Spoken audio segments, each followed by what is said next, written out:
Boa tarde a todos os ouvintes. Está começando agora mais um bate-papo cultural do Instituto Ágora Perene. No episódio de hoje, falaremos sobre um tema central para esse grande projeto de reconstrução simbólica do Brasil. O título desse programa se chamará O Resgate da Alta Cultura no Brasil. E para essa conversa tão necessária, teremos a honra de receber o maestro Roberto Khalili. Khalili não é apenas um músico e regente de excelência, mas também um educador engajado na formação de professores com base nos fundamentos da alta cultura.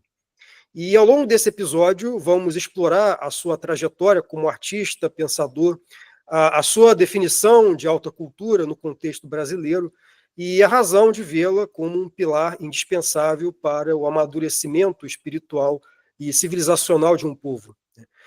Falaremos também sobre essas diferenças que nós vimos entre uma cultura popular legítima e uma cultura de massa, e sobre a importância de nomes esquecidos na música e na pintura brasileira, e também sobre o tema da guerra cultural em curso, que é um tema central também da atuação nas atividades do Khalili. Inclusive contou com um grande histórico ao lado de figuras importantes, né, no cenário cultural brasileiro, como o professor Olavo de Carvalho. Então é com ele que eu falo neste momento. Boa tarde, Roberto, tudo bem? Boa tarde, Thiago. Boa tarde, público, todos muito bem aí. Eu fico muito feliz em participar desse programa. É importante sempre a gente contar para as pessoas que existe uma grande mudança cultural no país, que isso não é por acaso, tá? E que vale a pena estudar, mudar a sua forma de pensar, e que isso pode fazer uma grande diferença na sua vida. Eu que agradeço pelo aceite do convite, pela participação deste programa. Então, vamos começar agora, então, para o primeiro bloco de perguntas. Roberto, eu queria conversar com você primeiro, nesse primeiro bloco, sobre esse tema da sua trajetória, da sua atuação pessoal, como músico, como maestro, né? Você se dedicou principalmente a esse campo, né, artístico da música. A primeira pergunta que eu queria fazer poderia compartilhar um pouco para o público a sua trajetória como maestro e como músico? Vamos lá.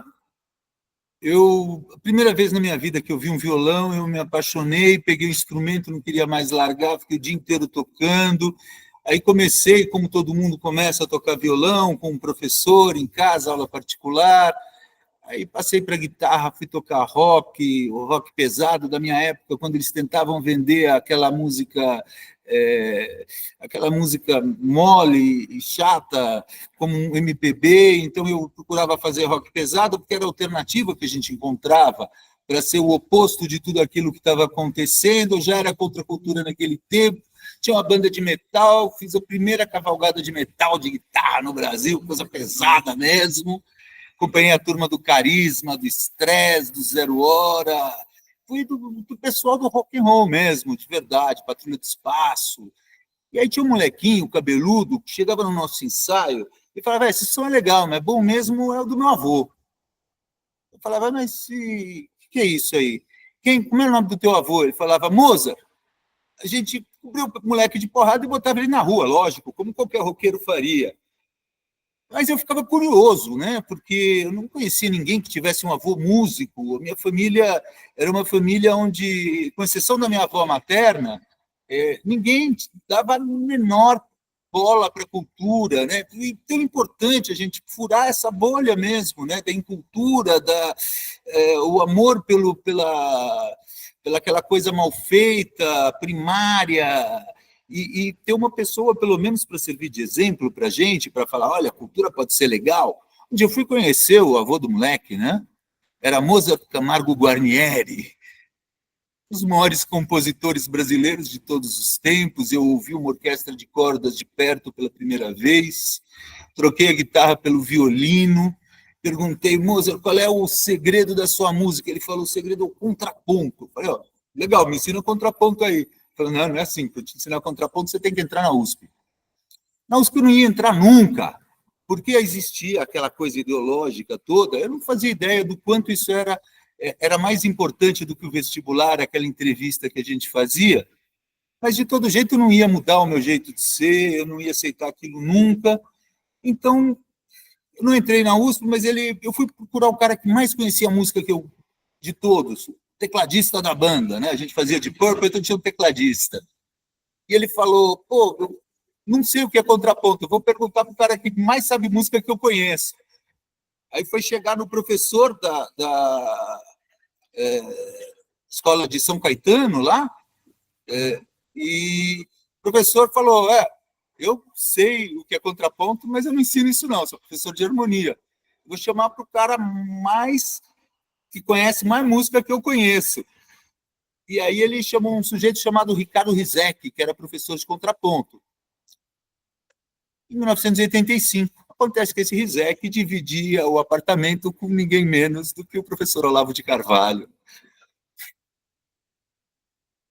A partir daí, eu que já tinha a escola da cultura, contracultura rock and roll, eu fui para a contracultura da música antiga, da música barroca, da música renascentista, e me encantei com essa música também. E acontece uma coisa na música, quando a gente começa a fazer a voz da gente, a gente tem uma voz com timbre redondo, bom, aí quando a gente grita, a gente tem uma voz esganiçada com timbre feio. Quando a música girava em torno do violão, o timbre era mais baixo. Então a gente tinha as violas da gamba, as flautas doce, instrumentos com timbre mais bonito e menos volume. Quando você passa a usar, então, o piano, você passa a ter instrumentos, estava vindo da guitarra do metal, mas você passa a ter instrumentos que tem que tocar mais alto e que por isso eles têm menos timbre. Aí eles vai perdendo o timbre, vai passando a ter mais nota na música, mais timbre, mais velocidade, menos timbre, mais velocidade, e passa a ter aquela coisa romântica de que o super-homem, né, o super-herói da arte. Então, eu viajei muito nisso, depois eu encontrei o Chorinho e eu imaginei, pô, que bonito se a música brasileira pudesse ter um passado clássico. Isso antes de eu descobrir que ela tinha mesmo, né? Antes de eu descobrir toda a história do barroco brasileiro, do barroco mineiro. Mas seria muito interessante fazer isso. Então, eu passei a fazer. Comecei tocando no andamento 78, baixei para 55, que é já um andamento bem, bem mais lento, baixei para o 42, baixei para o 35, baixei para o 29. Hoje em dia, quem escuta o Seresteiro do Ivaí, que é o meu canal de músicas no YouTube, tem músicas gravadas com 25, 27 no andamento, que é o adágio, o largo, o majestoso. São andamentos bem mais lentos e que tem muito mais a ver com a música, com a seresta antiga do Brasil, a música que acontecia nesse país antes de chegarem os imigrantes. Ela era mais lenta. Essa é a minha história. Poucos meses atrás, dia 21 de dezembro de 2024, eu, depois de uma vida inteira dando murro em ponta de faca no Brasil, mandei algumas músicas para o Paraguai, foi um tremendo sucesso. Do Paraguai para o Peru, foi um tremendo sucesso. Do Peru para a Bolívia, foi um tremendo sucesso. Daí para o Uruguai, para a Colômbia, para a Argentina. Então, sou conhecido em vários lugares hoje, menos no Brasil. E é muito interessante você destacar a influência desse Ricardo Rizek, que foi Ricardo esse Rizek. professor, né? Foi esse grande professor que tem, que eu, pelo que se eu não me engano, ele já ouvi falar dele uma vez, que parece que ele esteve muito envolvido com essas atividades de artes liberais, essa parte da música.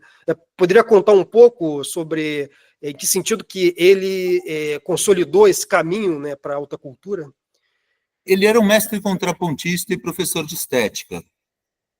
Enquanto mestre contrapontista, ele ensinava a colocar várias melodias ao mesmo tempo. A música que a gente costuma escutar, ela tem o ritmo, a melodia e o acompanhamento.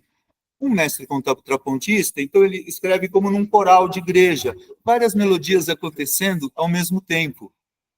E a estética que permeia tudo isso para que a música dê certo. É muito mais difícil você fazer, porque quando uma voz se move, ela interfere na harmonia e na melodia da outra voz.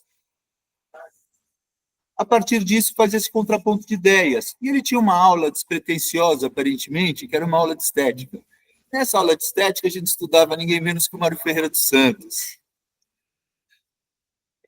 Então, estudava-se Pitágoras e o tema do número como sendo o Pitágoras foi o cara que dividiu a escala do violão, né? Ele que dividiu, esticou uma grande corda, pegou o meio, falou, opa, tá aqui a mesma nota, com o dobro da vibração, uma oitava acima, então.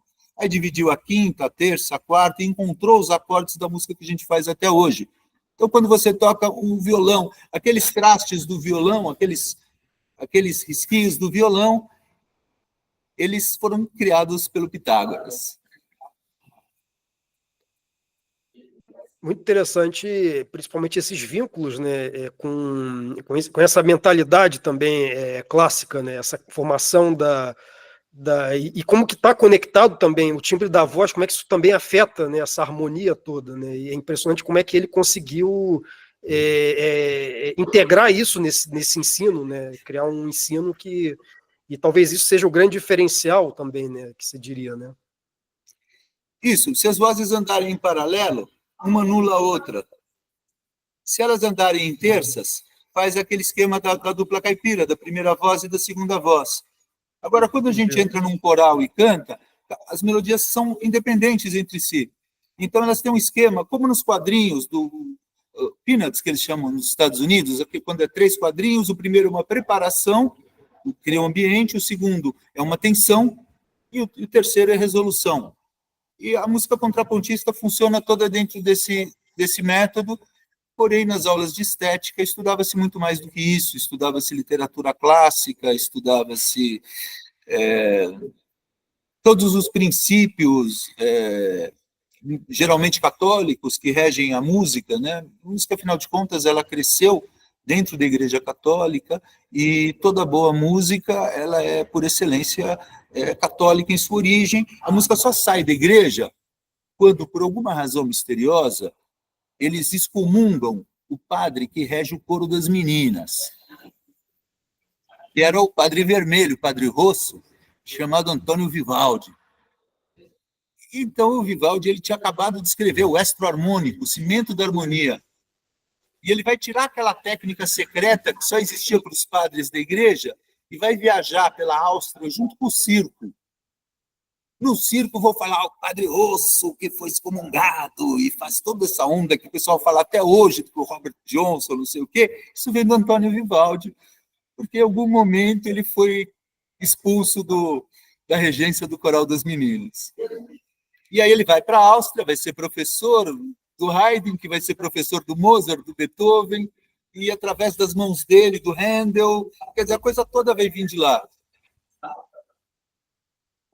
O Bach também vai estudar a partir daí, o Bach vai passar uma boa parte da vida dele transcrevendo toda a obra do Padre Vivaldi. Então, essa é a história assim, que a gente vai aprendendo a estética disso, de que forma que a música existe enquanto devoção, enquanto algo que se dirige a Deus, enquanto toda a alta cultura vai ter essa essência de mostrar para a gente que o Deus é invisível, mas ele pode ser conhecido através das suas virtudes. E que a função da alta cultura, então, é essa, é te levar ao conhecimento de Deus, uma imagem do Deus invisível através das suas virtudes. Eu estou lendo aqui embaixo do meu nome, Robson Fragata. Robson Fragata é um nome que eu usava antigamente, por causa do livro Fernão Capelo Gaivota, que foi um livro que fez foi muito influente para mim, um livro que eu aconselho a todo mundo ler, se puder ler junto com o livro Ortodoxia, do Chesterton, e com o Itinerário da Mente para Deus, do São Boaventura. Se você ler esses 3 livros ao mesmo tempo, você nunca mais vai ser o mesmo. Vamos entrar no próximo bloco também entraremos ainda com maiores detalhes sobre esses vínculos entre a alta cultura, a metafísica, a espiritualidade, mas antes disso, eu queria também fazer uma última pergunta desse bloco, sobre a sua trajetória pessoal, ia falar também sobre uma iniciativa que você vem desenvolvendo, também muito relacionado justamente a essa formação clássica que você teve ao longo de sua trajetória, você justamente desenvolver uma iniciativa voltada para a formação de professores com foco na alta cultura. O que consiste o escopo dessa proposta, né, e o impacto dela? Tiago, isso é uma questão muito séria. Aconteceu em Portugal pelas mãos do Marquês de Pombal. Ele expulsou todos os jesuítas e todos os jesuítas eram professores. E todos os professores eram jesuítas, então eles ficaram sem professor nenhum. Isso causou um retrocesso cultural gigantesco em uma Portugal que 50 anos antes era o país mais poderoso do mundo e que em apenas 50 anos tiveram que correr para o Brasil fugindo do Napoleão. Então, o próprio Napoleão jamais teria sido possível se não tiver. Então, eu pensei, vai acontecer a mesma coisa no Brasil.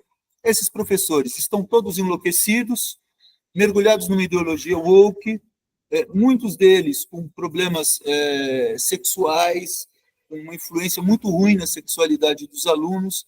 Eles vão ter que ser afastados. E quando eles forem afastados, tem que ter outros professores para entrar no lugar. Então, o Eduardo Vieira, ele é um amigo, um grande amigo, que ele trabalha com a formação de professores de exatas, e eu trabalho com a formação de professores de humanas, recuperando aquela cultura brasileira que o Brasil esqueceu. E o projeto são aulas que você oferece, são programas de estudos presenciais? Eu tenho um grupo no Facebook, que é um grupo de alta cultura, e eu tenho um manual. Tem vários grupos de alta cultura no Facebook. O meu ele tem o que restou do portal da Academia Imperial de Belas Artes, junto com uma frase do Roger Scruton muito bonita, inspirada no São Boaventura. Você entrando nesse grupo, eu comecei a fazer uma lista e pensar, poxa, quem eram os 10 maiores gênios do Brasil? Eu já tinha uma ideia, assim, né? A gente teve o Monteiro Lobato, a gente teve o Villa-Lobos, teve grandes gênios no Brasil, mas você tem o Santos Dumont, que inventou o avião, você tem o Sérgio de Abreu, que faz a biografia. Aí eu fui consultar o Google, grande besteira, né? Chego no Google, os grandes gênios do Brasil são o Chimbinha, o Ronaldo Fenômeno, o Boninho. Eu falei, não, peraí, gente, o que está acontecendo? Então, eu me vi na necessidade de fazer isso. Mas teve uma influência aí do professor Olavo. Eu tenho uma canoa, eu desço o rio remando um percurso de 18 quilômetros, dentro do rio Ivaí, é um rio muito bonito, ainda bastante selvagem, com onça, tatu, tamanduá, todos esses bichos. Eu paro na praia e lá eu ficava assistindo as aulas do Olavo no celular, porque tem um único lugar no Rio onde tem sinal. Eu estava assistindo aquele programa True Outspeak, onde o professor fala em alta cultura. Eu entro em contato com os alunos dele e falo, bom, e aí, gente, o que é essa alta cultura? Eles começam a falar em Nietzsche, Wagner. Eu falo, meu, Bayreuth, Machado de Assis. Eu falo, meu, esses caras não sabem de nada. Se eu não pegar isso para mim, ninguém vai fazer.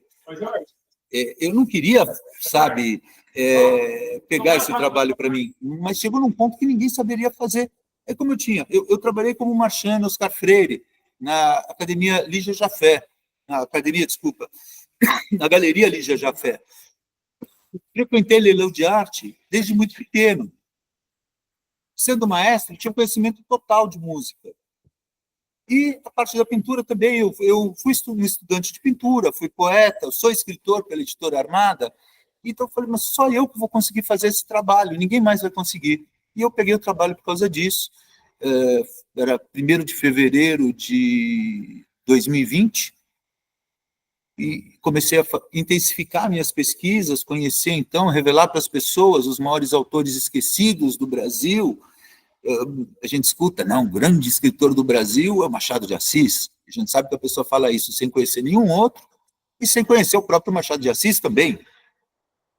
Aí, quando você começa a mostrar para as pessoas, não, peraí, Silva Guimarães, Gastão Cruz, começa a dar uma outra perspectiva, a Diná Silveira de Queiroz, de quem são os nossos grandes escritores, porque o Brasil tem uma grande literatura. Quando você vai falar em poesia brasileira, eles vão te apresentar o quê? O poema de amor por uma pedra. No meio do caminho tinha uma pedra. Gente, isso é loucura. A poesia não é isso, não. Apaga, joga fora, esquece, põe fogo. Poesia, Cruz de Souza, Olavo Bilac, Álvares de Azevedo, Castro Alves, Afonso de Guimarães, poema Catedral, lindo, maravilhoso. Então, vim trazer de volta para essas pessoas aquilo que havia sido oculto pelo MEC e pela Funarte. Entraram todos os grandes autores brasileiros, todos os grandes músicos brasileiros foram excluídos propositalmente do MEC, da Funarte, das universidades, porque eles não estavam rezando a cartilha desse pessoal que está aí.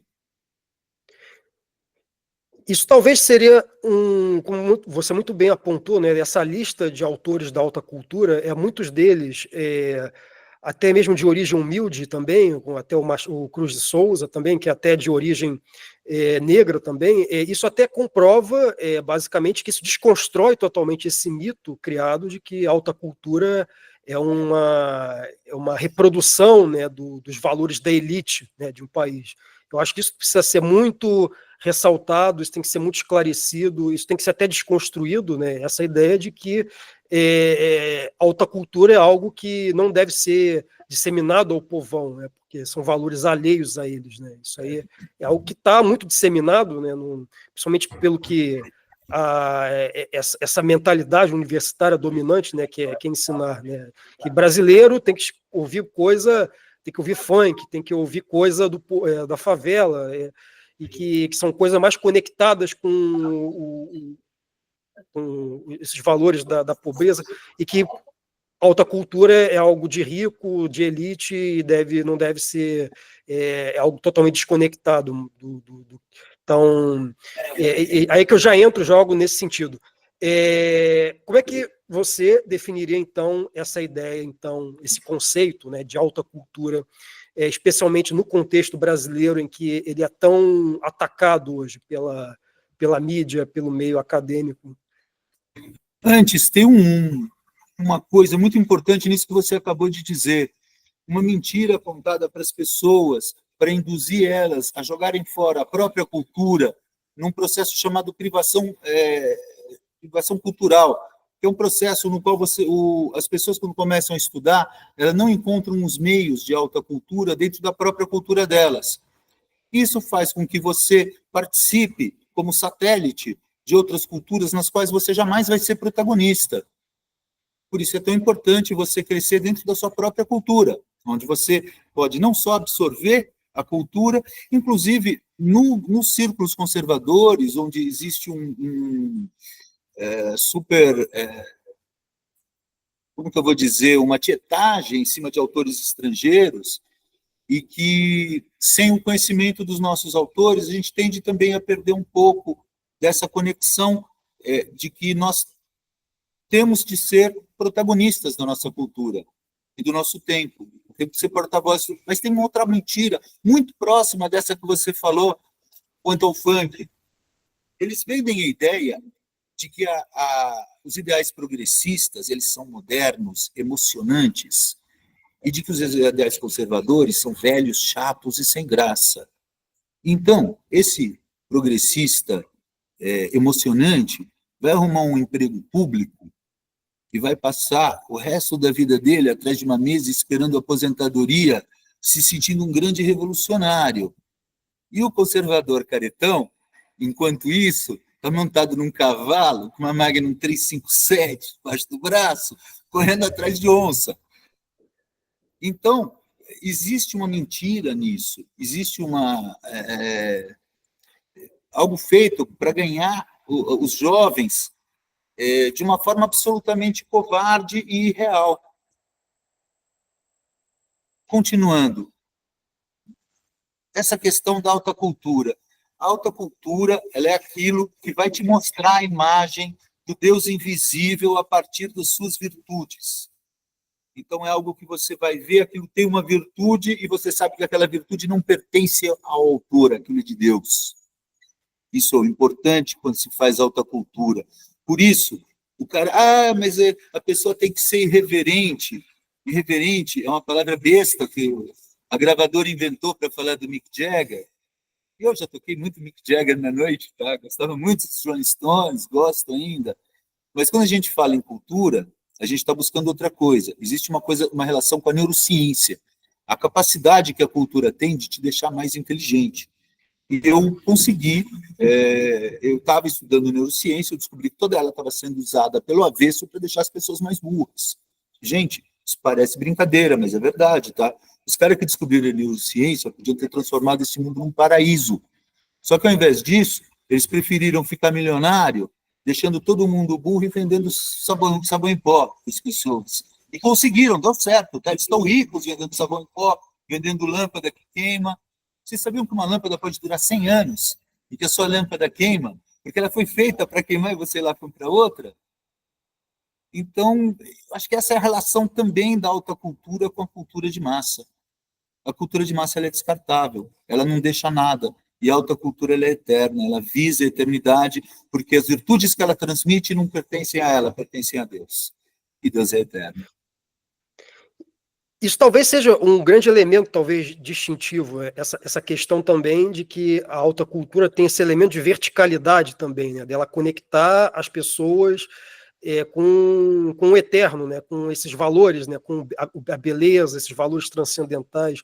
E o que se vê, por exemplo, nessa cultura de massa, a gente já vai entrar também, vai ser uma das próximas perguntas, a gente já vai entrar também nesse tema, que é justamente essa questão de que não é a alta cultura é uma cultura que não é diferente disso que é pensado no senso comum, de se produzir algo com uma demanda a ser consumido. Não é um produto a ser consumido para atender aos gostos das pessoas. Não, são as pessoas que devem adaptar os seus gostos para se elevar, né, à alta cultura. Né? Talvez isso seria uma distinção, poderia ser feita nesse sentido? O artista ele dialoga com a tradição, ele aprende todas as técnicas que ele precisa para fazer aquilo, então ele desenvolve o máximo da técnica mesmo, entendeu? O pintor, o cara não é um retratista, o cara é um retratista, a gente não precisa mais retrato porque tem máquina fotográfica. Gente, isso não é verdade, tá? Esses dias eu vi um quadro de uma cidade pegando fogo, com um homem barbudo com uma cara estranha remando numa canoa, e isso não foi uma foto de ninguém, isso passou pela cabeça de alguém mostrando, olha, vamos sair disso aí, vamos fugir dessa cidade. Então, antes do cara entrar no mundo simbólico, no mundo artístico, no mundo... ele tem que conhecer toda a técnica, ele tem que saber desenhar. Inclusive, quando a gente estava com esse projeto de pegar o MEC ou a Funarte, principalmente estava mais próximo da Funarte, o MEC já estava sendo encaminhado para o Ventral, a quem eu avisei, eu falei, bicho, você não vai conseguir trabalhar do lado de 300 mil solistas de carreira. Esquece, esses caras vão te matar. Mas aí estávamos encaminhados pela Funarte, o cara que quisesse ser, não, eu sou pintor, quero uma verba, beleza. Dá lápis e papel para ele e fala, desenha a cara do porteiro aí. Se não desenhasse, ele estava fora. Porque você tem que ter primeiro o domínio da técnica como condição sine qua non, para ter o direito de passar a porta. Sim. Sabe, se o cara não souber afinar um violão, tocar um instrumento, dominar as técnicas, os arpejos, conhecer a harmonia, a música quase toda hoje em dia, essa música que o pessoal chama de música popular, além dela não ter nenhuma raiz, não ter nenhuma raiz popular verdadeira, fora, às vezes, algum ritmo, às vezes nem isso, né? No caso dos piores, dos rappers, dos MCs, sequer tem um ritmo próprio, e é gozado, nos países vizinhos a gente não encontra isso. O argentino ainda escuta o tango, o paraguaio tem a música de harpa deles, do jeito que foi. As pessoas não sabem também que a música latino-americana veio do Tirol. Foram padres tiroleses que vieram para cá, padre Sepp from Heschel e padre Anton Bon, que vieram para cá ensinar música para os índios. Eles ensinavam os índios a construir os instrumentos, a tocar, ler partitura, escrever partitura, compor, traduzir. Então, a nossa música, se você pegar lá no fundo, por que os paraguaios tocam harpa? Ah, isso é coisa de português? Isso é coisa de espanhol? Não, espanhol não toca harpa, gente. Isso veio lá do Tirol. O padre que veio, um tocava harpa, o outro tocava charamela. Antigamente, músico no Brasil mesmo era chamado charameleiro. Charamela é uma flauta comprida, que tem uma campana assim na ponta. E é interessante isso, como que existe essa tradição, né? É uma tradição, é uma técnica, e essa técnica permanece arraigada, né, no povo, né? Talvez eu acho que está aí o grande valor disso, e de não ser uma coisa ao contrário, né, do que se fala na academia. A alta cultura é coisa europeia, branca, é algo da elite, é algo que não, uma expressão da classe burguesa, alienante. Quer dizer, mas não é nada disso. A gente vai vendo exemplos, né, na história que contradizem totalmente isso. Então, eu acho que a primeira coisa, a gente tem que romper com essas narrativas sobre a alta cultura. Essa ideia de que não pode ser ensinada música clássica na favela. A gente tem que trazer isso para esse público. São pessoas que mais necessitam de alta cultura, é esse público, né? A gente não pode se fechar nisso, né? Eu vou passar agora, antes de mais nada, eu só vou passar agora para a próxima pergunta, e isso já pega o gancho já para a próxima pergunta que eu quero fazer, que é relacionar justamente essa questão da alta cultura com filosofia, né? Porque em uma das suas falas, você já chegou a afirmar, até numa live, por exemplo, de que a filosofia está para a alta cultura como a uva está para o vinho. Você poderia desenvolver um pouco mais essa analogia, né? De que maneira esse cultivo da música se relaciona com essa elevação, né, espiritual, né, civilizacional do povo? Tem muito a ver com essas aulas de estética que a gente fazia.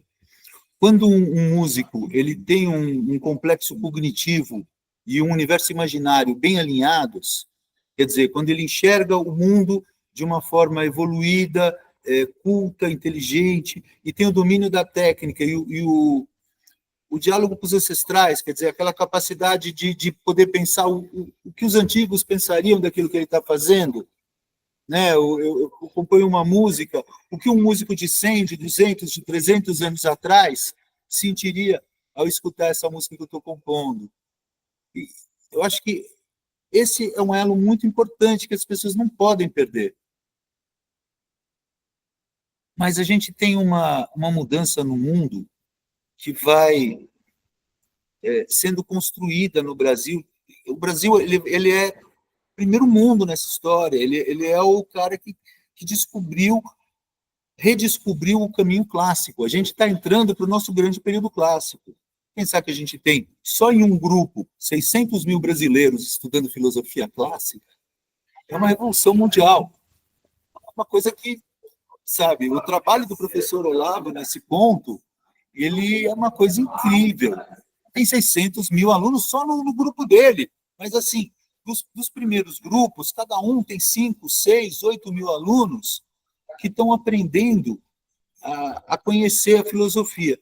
Essa filosofia faz o quê? Que o cara parta de uma ideia boa para fazer música. A ideia já está no coração do músico, do pintor, do escritor. Ele tem um pensamento que está alinhado com a verdade, e a verdade é Deus. Então, ele tende a ter um bom caminho. Quando ele vai fazer o trabalho dele, essa é a uva da qual eu falo. Ela já está com ele, a uva, as uvas, as vinhas da filosofia.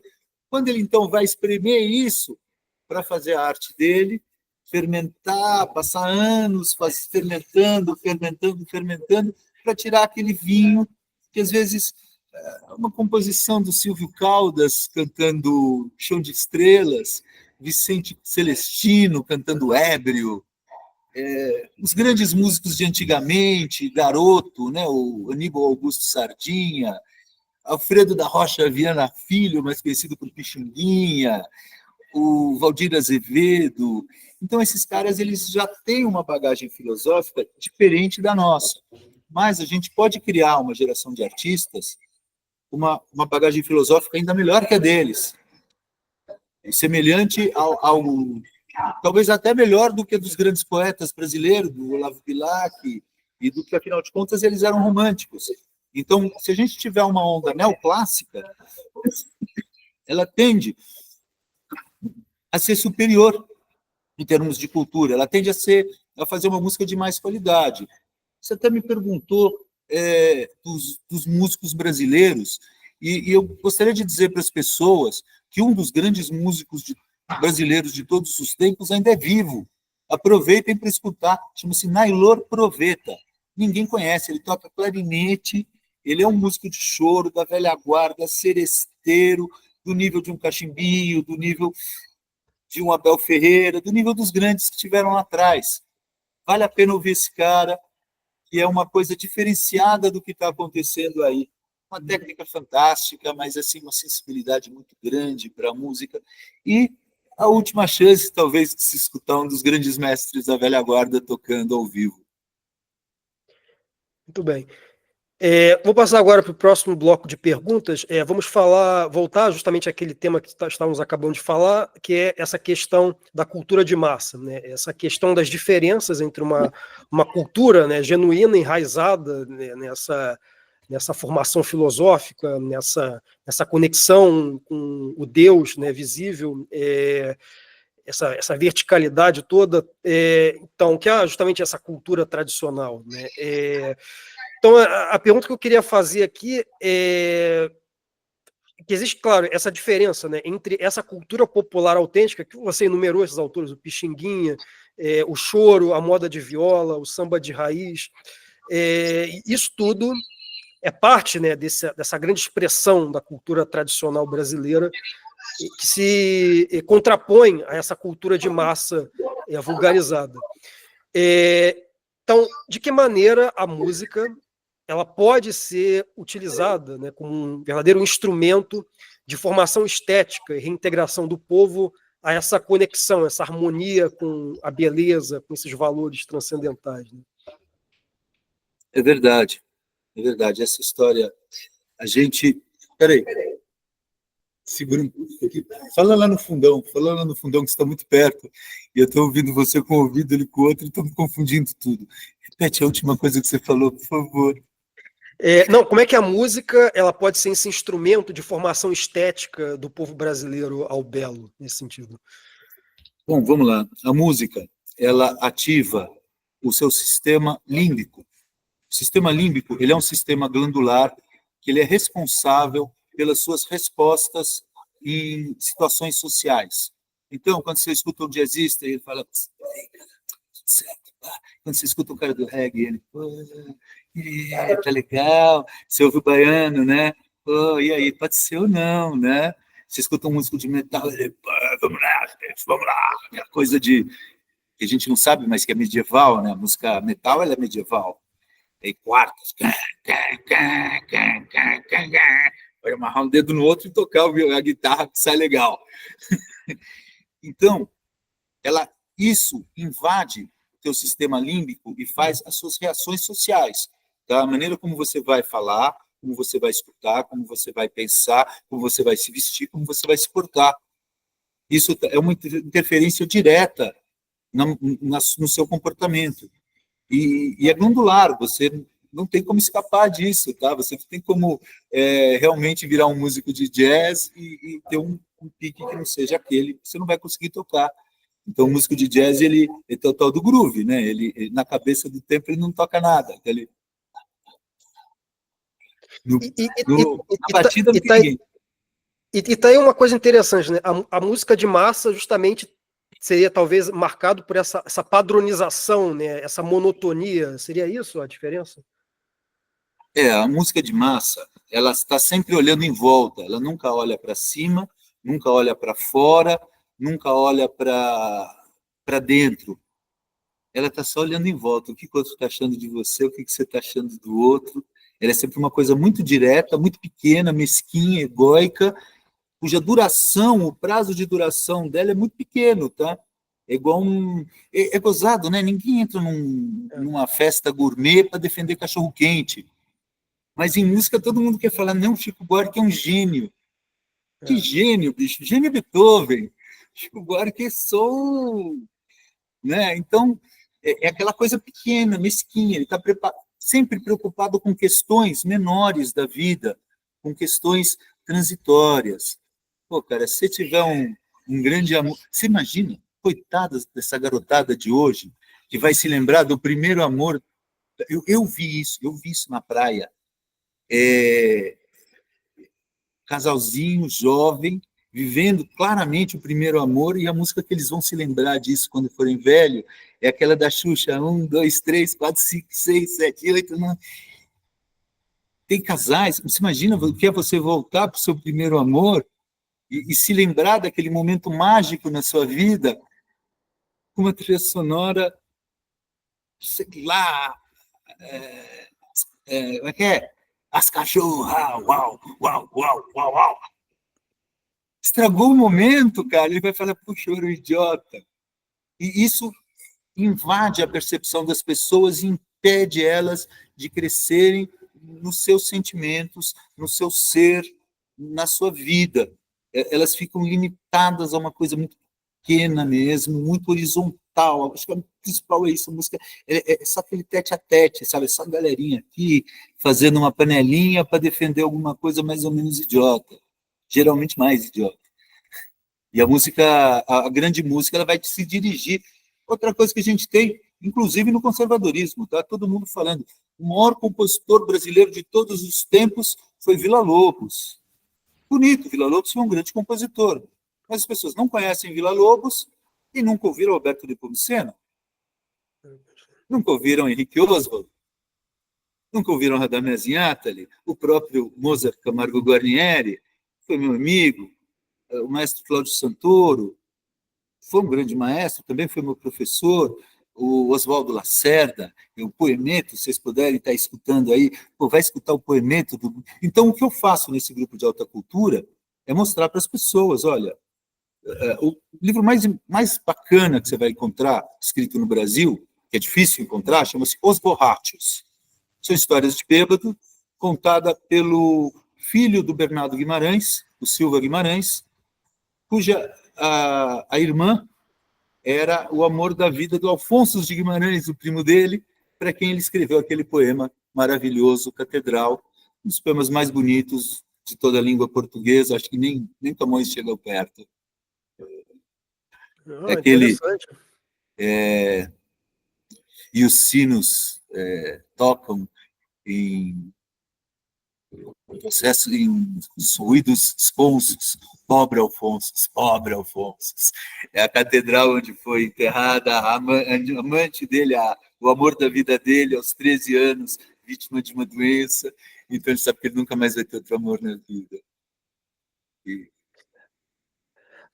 Muito bem. Agora, essa questão mesmo, essa questão de tornar a pessoa mais inteligente, isso talvez até pode ser comprovado, talvez por estudos, né, científicos, que alguns até mais recentes até demonstram isso, que você tendo contato com essa música da alta cultura, você talvez essa riqueza seria isso, seria uma riqueza da tonalidade que teria esse efeito sobre a inteligência.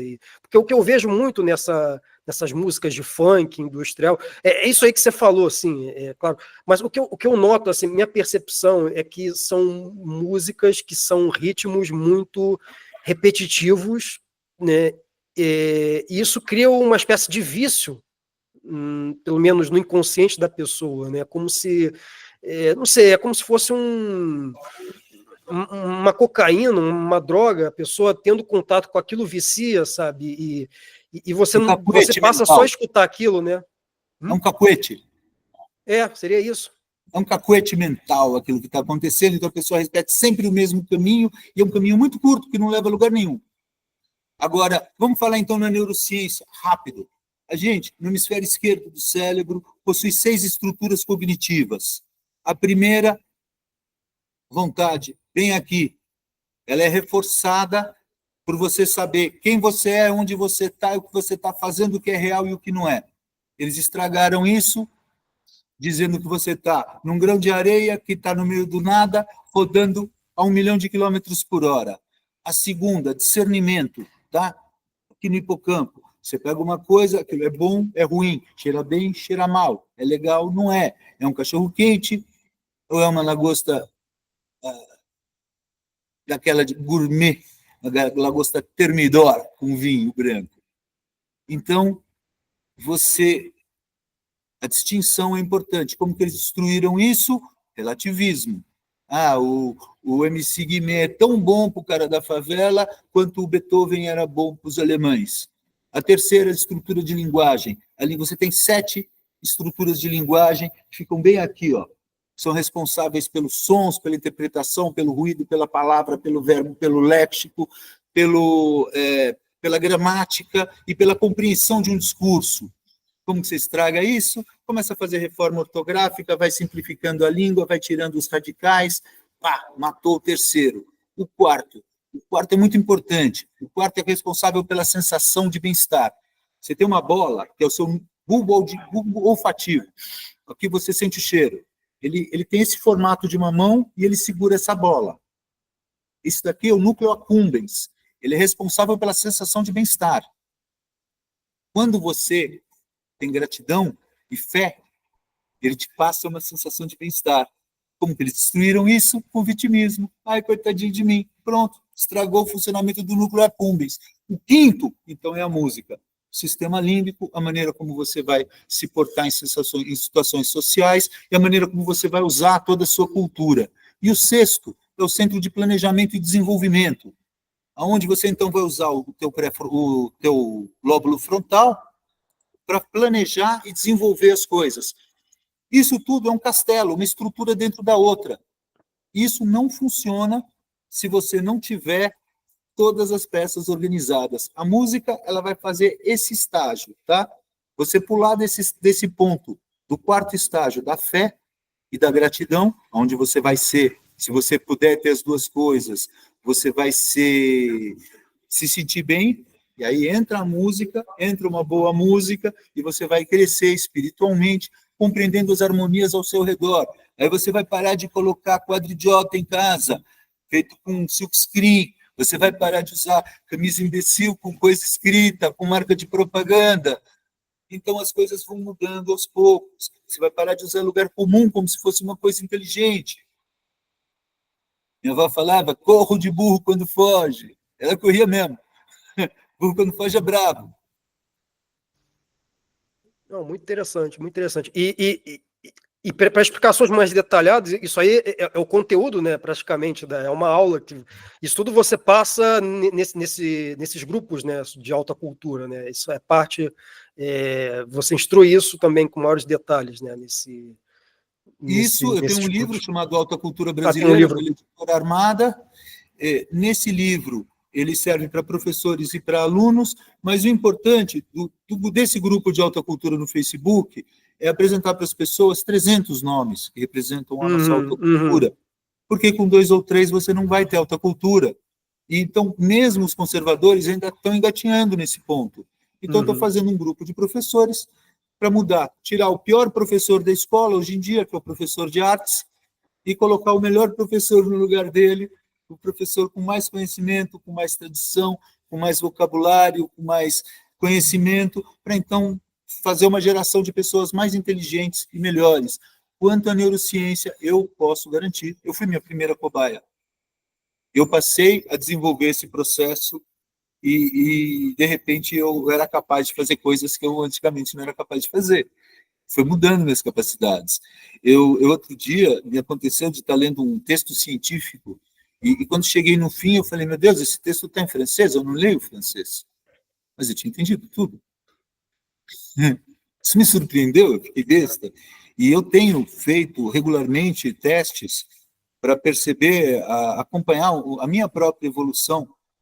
E aí eu faço um negócio chamado mapa da mente, onde você mostra em cada um desses estágios em que ponto que está a sua mente, com que você está trabalhando, aí você reconhece o mecanismo. Porque você veja o contrário disso.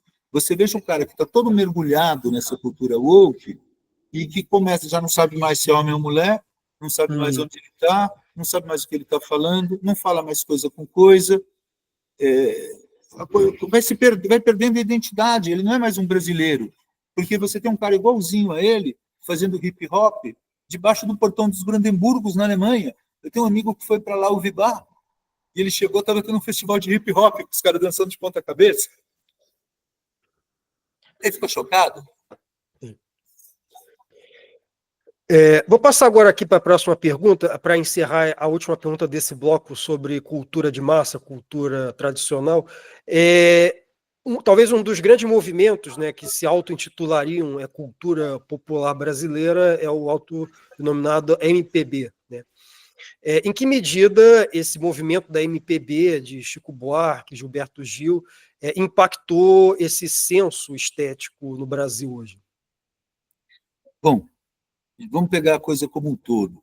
Vamos pegar o... Antes de jogar fora, eu vou pegar essa sua cesta e vou colocar dentro também aquilo que as pessoas chamam de rock nacional, as bandas populares de rock nacional, vou colocar elas na cesta antes de jogar fora para ir para o lixo uma vez só.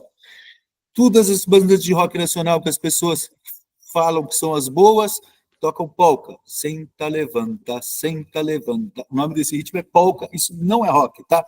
Rock é 4x4. Isso aí é 2x4 e é outra coisa. Vamos falar nos baianos. Os baianos, então, eles têm uma coisa militante muito forte, né? Eles realmente tinham apartamentos onde era feita a reunião do Partido Comunista, dentro dos apartamentos deles, dentro das casas deles. Eles estavam muito engajados politicamente, eles sempre foram parasitas do Estado, tá? A gente não sabia, parecia que eles levavam uma vida super desinteressada e leve, livre, leve, solto, né? Como eles queriam ser, sem lei, sem documento. Mas, na verdade, eles eram extremamente comprometidos com um projeto de poder que visava a nossa escravidão, que visava destruir a nossa cultura, que visava destruir o Brasil. Então, isso, independente do fato deles fazerem música ruim, toda a esquerda, você vai pegar, quase tudo que é feito é roubado, cara. Vai lá um músico, o cara toca um violãozinho, compõe a canção dele e manda para a gravadora. A gravadora pega aquela música, vira ela do avesso, manda para o Caetano faz o arranjo dele, lança, e nem o cara sabe que é a música dele que ele está ouvindo. Isso acontece na literatura. Tem um livro chamado Macaco e Essência, que a gente conhece como um livro do Aldous Huxley, e que, na verdade, isso é de um autor super conservador, a história é o inverso do que está acontecendo, e foi... Ele mandou o livro para a editora pegou o livro dele, jogou no fundo do baú. Aí o Aldous Huxley pegou e refez o livro dele invertido como um pouco diabo. Ele é um autor extremamente católico e o livro foi refeito como um... Então a gente passa a ter... O pessoal passa a cultuar o próprio Aldous Huxley como um monstro sagrado da esquerda, o próprio Caetano, Gilberto Gil, sem saber que essas músicas sequer são deles. Isso foi feito... Praticamente toda a esquerda é movida por autores que são farsantes, que eles vivem disso. Então, a pintura nem precisa copiar ninguém, porque hoje em dia o cara pega uma banana, prega com fita crepe no quadro e vende. Mas mesmo assim eles copiam, né? Daqui a pouco vai ter duas bananas. Cópia da cópia. Bom, muito bem. Vamos agora para o próximo bloco. Vamos falar agora um pouco sobre essas tradições esquecidas, né, da cultura brasileira. Você falou aqui agora há pouco da pintura. Né? Talvez em algumas lives você até já mencionou que a pintura brasileira, a história da pintura brasileira, ela possui como grande força essa grande tradição paisagística, né, que hoje em dia está esquecida. Quais nomes de pintores merecem ser redescobertos e valorizados hoje? Né? E de que maneira essa herança visual se conecta justamente com todo esse espírito, né, da alta cultura, né, que a gente vem falando até agora aqui?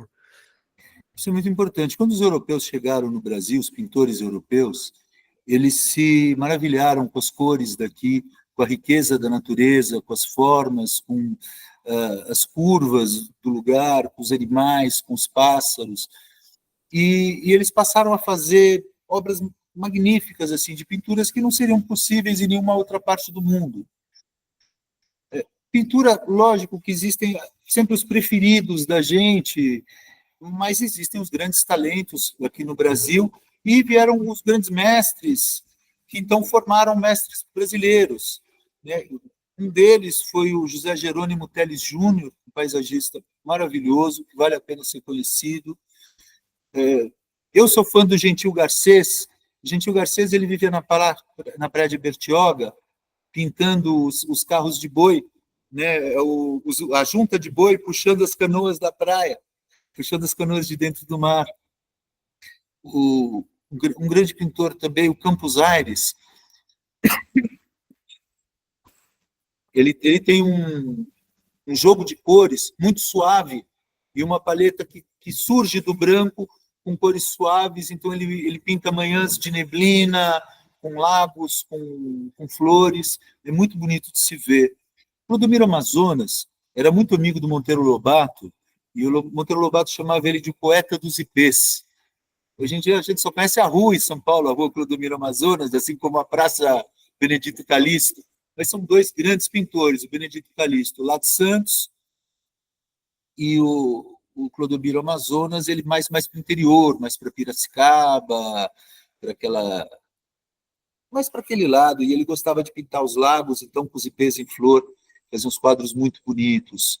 O João Batista da Costa, ele é um pintor que pintava casas de fazendas e as pessoas, ele era paisagista, retratista, um pintor completo nesse sentido e muito bom. E tem o Oscar Pereira da Silva, que ele era mais retratista, mas que também era um grande paisagista, enfim, ele colocava a pessoa inserida naquele mundo. Também era um pintor de casarão, de fazendas antigas, coloniais. Então, eu acho que ele conseguia transmitir muito do mundo em que ele vivia dessa forma.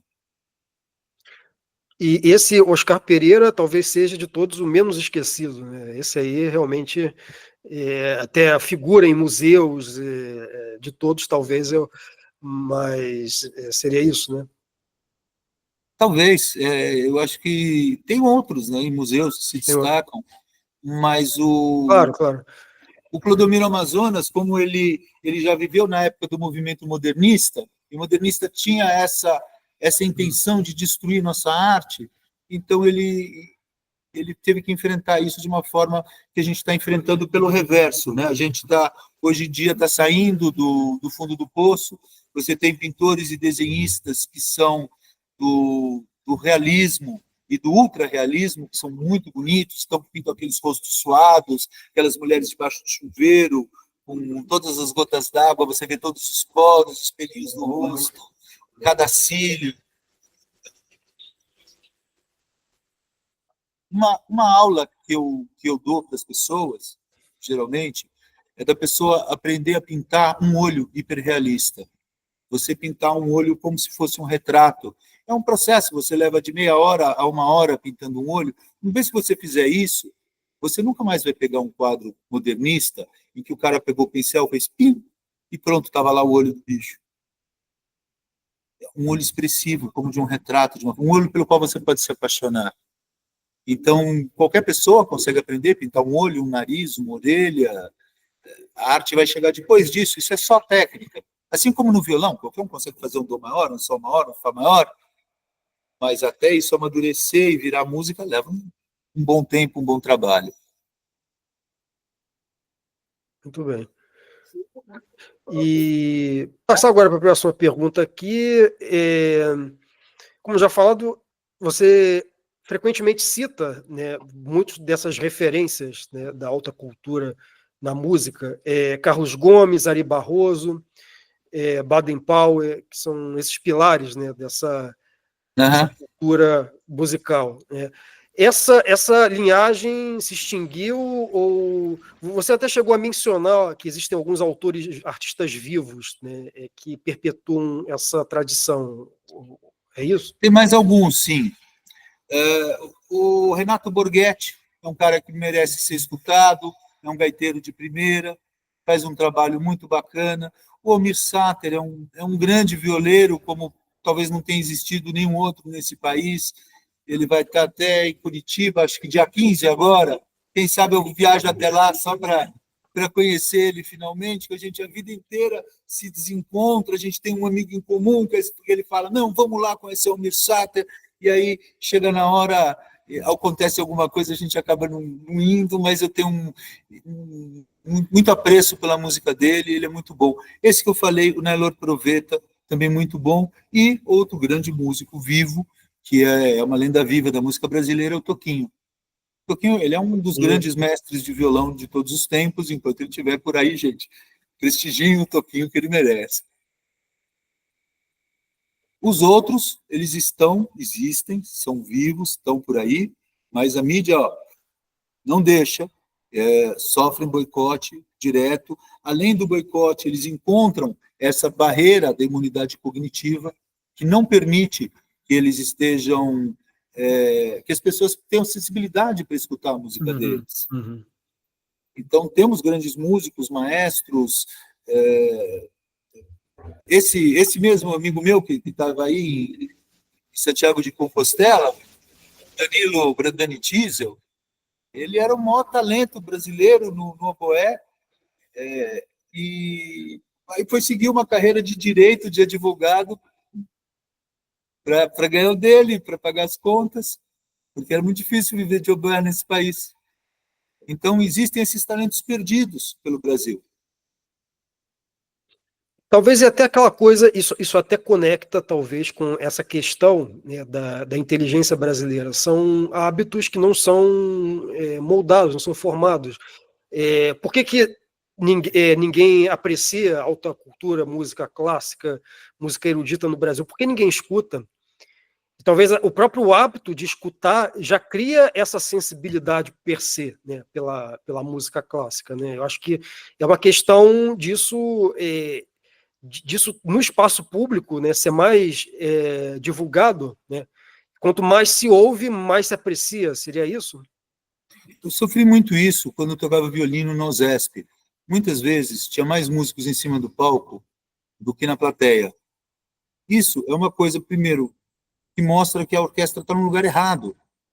A orquestra deveria chegar numa cidade, aí ir para uma pracinha, um trio de cordas, para outra pracinha um quarteto de cordas, para outra pracinha um quinteto de sopros, os trombones para outra pracinha, eles irem para onde as pessoas estarem e tocarem para todo mundo. E aí, todo mundo saber, e aí eles distribuírem o panfleto e trazerem as pessoas para o teatro. A realidade que a gente tem hoje em dia é da orquestra fechada num teatro, tocando para meia dúzia de políticos que estão lá para cortar fitinha, distribuir medalha, mas que não estão lá para escutar música. Isso é um fato. Eu toquei, tive concertos assim. Isso é muito chato. É uma coisa que, por exemplo, eu tive em Salta, na Argentina, lá nos Andes argentinos, um lugar muito bonito, chamado Cafayate, e todas as noites, na pracinha, a gente escutava grandes músicos, cantando bem, tocando bem, violão, voz, harpa. No Paraguai ainda se escuta muita harpa. Então, o Brasil, a orquestra precisa ter essa sensibilidade de saber, não é o público que é ignorante, não, é a orquestra que não vai até o público, porque se a orquestra for a uma praça, à beira de um rio, onde as pessoas da cidade estão reunidas num sábado, num domingo, cara, primeiro as crianças são uma coisa maravilhosa, a criança de 4, 5, 6 anos vem tudo em volta da gente e fica dançando. É uma delícia de ver. Isso vai influenciar a vida deles para sempre. É daí que vai vir o próximo público, os próximos músicos, os próximos artistas. Se a gente não fizer esse trabalho, aí a orquestra tem que acabar mesmo. E eu falo isso com formação de maestro. E até um outro mito também que precisa ser derrubado também. Ah, não, a música clássica é uma coisa caríssima. Você vai num show, por exemplo, desses grupos da Anitta, o preço que uma pessoa paga de camarote para um show da Anitta é uma coisa que vale 10 bilhetes de concertos, né, durante um mês. Né? Quer dizer, as pessoas aceitam pagar uma nota para entrar num camarote para ouvir a Anitta, mas música clássica você tem concertos gratuitos, né? Até eu me lembro na época do Teatro Municipal do Rio, havia um concerto que você pagava R$ 1, né, para você entrar numa sala no Teatro Municipal e são coisas assim que não é a questão de dinheiro, não é não é um bem de consumo de luxo, né, como as pessoas chamam, né, não é um produto de luxo, alta cultura, é uma coisa que está nas nossas mãos, né? Está nas nossas mãos, ocupar os espaços, sabe? Você chegar no supermercado, ninguém está lá para ouvir música clássica, mas se tiver um trio de cordas tocando, vai um violino, uma viola, um violoncelo, fazendo uma boa música, uma flauta, uma viola, um violoncelo, tocando aqueles London Trios do Haydn, isso vai encantar as pessoas vão perceber que aquilo existe, vai fazer parte do universo imaginário nelas, da mente, vai entrar na mente das pessoas. Tudo bem. Vou passar agora para o próximo bloco aqui. Falamos sobre as tradições esquecidas do Brasil, os grandes artistas renomados que ignorados. Ou talvez um outro pensador, talvez, que está tendo um legado que muitos gostariam até de tentar apagar, mas não conseguem, que é do professor Olavo de Carvalho, né, que muito divulgando, né, essa alta cultura, essa tradição filosófica no Brasil, talvez são um dos grandes legados, talvez, dele para a cultura brasileira, cultura nacional recente. Recentemente foi publicado justamente pela editora Armada uma coletânea de textos, né, de alunos do professor Olavo, que contou, inclusive, com a sua colaboração, né? Eu queria perguntar para você justamente isso, sobre essa obra. Do que se trata o tema, né, dessa edição e desse volume, né? Qual a importância dele? Esse livro, ele trata dessa filosofia orlavista por um outro lado, pelo lado da gente realmente tomando porrada de todo lado, sendo chamado de fascista, nazista, professores sendo expulsos da escola por ensinar a verdade. Cara, a gente passou por tudo mesmo. Então, eu por exemplo, eu tocava numa rodinha de choro, na roda de choro de Maringá, que é uma cidade conservadora. Aí a roda de choro terminou numa briga fantástica pela net, onde todos se odiavam por motivos políticos. A gente não pode se esquecer que a política ela é o extrato mais baixo da filosofia, tá? Ela não é o objetivo final da humanidade. Ela é algo que, quando está todo mundo mais ou menos em ordem, ela é boa. E quando está todo mundo com a cabeça mais ou menos ruim, ela é muito ruim. Ela faz muito mal para as pessoas. Então, essa questão ficou retratada no livro. As dificuldades que a gente passou, os enfrentamentos, a guerra cultural enquanto guerra mesmo, enquanto você enfrentar a morte, o ponto maravilhoso escrito pelo Blanche Van Gogh, do Cogumelo Plutão, onde ele está em cima de um palco cantando para 40 mil pessoas, de repente começa a jorrar sangue dos olhos dele, ele cai duro no chão e acorda 2 meses depois.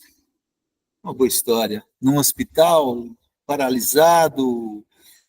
É uma história de luta mesmo, de como foi perigoso, de como pessoas foram perseguidas, de como pessoas foram canceladas, de como artistas foram... É gozado que isso agora está indo para o outro lado, né? Agora, outro dia, o Nazi, da banda Ira, de quem eu já fui até hold do baixista deles, deu uma entrevista falando os olavistas, os conservadores vão todos embora. E foi todo mundo embora, ele ficou sozinho. Perdeu todas as datas dos shows dele, perdeu o patrocinador e acabou o show. Isso aconteceu, o Conan do Reis ainda não aconteceu, mas ele também tem essa postura, né, de muito ódio no coração. Cara. Esses caras que eles falam que têm amor ao coração, no coração, eles têm amor lá pelas negas deles. Pelo ser humano de verdade, pela razão, pela inteligência, eles destilam um ódio mais profundo. Então, o livro ele trata principalmente sobre isso, sobre dificuldades que a gente enfrentou e enfrenta até hoje, que hoje em dia o brasileiro despertou para a cultura conservadora, para a importância dele educar os próprios filhos, dele ficar de olho no que está acontecendo em volta dele não tolerar certas coisas, porque a intolerância é a virtude do homem sem convicções, né? E está começando a perceber mais. Agora o governo está completamente aparelhado. Então criou-se uma dicotomia onde eles passam a ser cancelados. As pessoas não querem mais escutar aquela música, não querem mais ouvir papo furado, ninguém mais quer proselitismo na música, sabe, cara? Eles parecem testemunho de Jeová, querendo defender o indefensável. Isso é muito ruim para a cultura. Uhum. Uhum. E Desculpa, como é que... você apertou numa lan house no meu celular. Não, sem problema. Celular pifou, eu estou aqui em Maringá, normalmente eu falo de uma fazenda deserta, no máximo que se escuta é algum boi berrando por perto ou minha cachorra. Tranquilo. E em linhas gerais, né? Falamos. Primeiro, como é que é o nome do livro? Como se chama o nome? Da editora Armada, né? Olavo de Carvalho, um filósofo do Brasil. Olavo de Carvalho, filósofo do Brasil. E como é que você enxerga, em linhas gerais, esse legado, né, do Olavo de Carvalho nesse aspecto da crítica cultural que ele fez no Brasil, desde talvez aquela obra memorável que eu li lá em idos de 2010, né, quando sequer se falava de conservadorismo, é o livro O Imbecil Coletivo. Me recordo, foi o primeiro contato que eu tive com a obra do Olavo, dos meus tempos, né, de recém-saídos do vestibular, idos para primeiro período da universidade. Eu estava lá em mãos a obra do Olavo de Carvalho, O Imbecil Coletivo, aqueles tempos memoráveis de 2010, né, quando conservadorismo era uma palavra proibida no Brasil, né? Então, mas eu queria perguntar para você, né, como é que você vê, então, esse legado, né, do Olavo nessa crítica cultural brasileira, sua originalidade e seu legado, né? O professor Olavo, ele pegou a gente muito mal formado e ele foi orientando os alunos para complementarem. Olha, você tem que ler esse livro aqui, esse. Onde faltava, ele escrevia um livro, preenchia, escreveu cerca de 60 livros até agora, mas tem muitos ainda por sair. E então ele complementou essa formação filosófica cultural. Espera aí. Esse que é o que eu posso falar.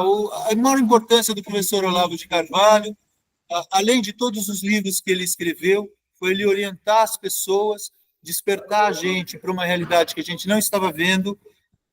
Se não fosse por ele, até hoje a gente estava achando que, por que o PSDB ainda não tirou o PT, pensando que eram duas forças contrárias. Ele mostrou para a gente o que realmente estava acontecendo na guerra cultural, de que forma a gente deveria se comportar em relação a isso. Então, muito bem. Então, encerramos aqui a nossa entrevista. Foi uma conversa muito boa, muito agradável. Conversei aqui com o maestro Roberto Khalili sobre o tema da guerra cultural, a alta cultura brasileira. Então, muito obrigado a todos e um abraço, até a próxima. Grande abraço, Tiago. Muito obrigado, cara. É um grande prazer estar com você. Espero que a gente tenha outras oportunidades. Desculpa a bagunça dessa vez, mas não houve como evitar. Não, sem problema. Essa entrevista será gravada. Essa entrevista será gravada e disponibilizada no YouTube na semana que vem. Então, muito obrigado. Até a próxima a todos.